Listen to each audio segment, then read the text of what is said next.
Hello, good morning.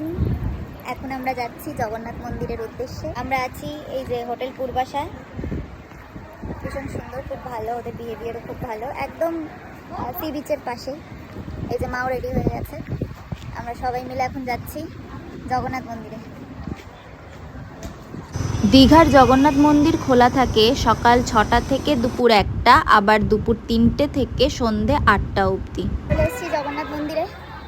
আমি ভীষণ excited Jagannath মন্দির ঘুরে দেখার জন্য। 6 নম্বর গেটের সামনে এরকম ব্যাগে করে তোমরা নিজেদের জুতো রাখতে পারবে, কোনো টাকা লাগবে না। আর যদি পুজো দিতে চাও তাহলে 50 টাকা 100 টাকার ডালা পেয়ে যাবে। জয় জগন্নাথ। ফাইনালি জগন্নাথ মন্দিরে চলে এসেছি।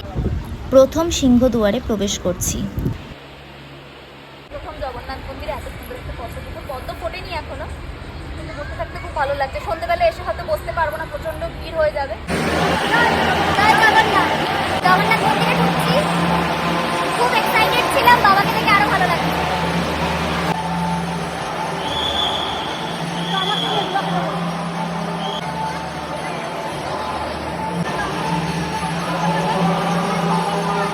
পুজো দিয়েই বেরোলাম, বিভৎস গরমে পায়ের তলাটা জাস্ট পুড়ে গেছে। মানে আমি সাজেস্ট করবো কেউ সকালবেলা এসো না, 4টে বা বিকেল 5টার পরে এসো, না হলে প্রচণ্ড গরম। আমি তো মায়ের জন্য এসেছি পুজো দিতে হবে বলে।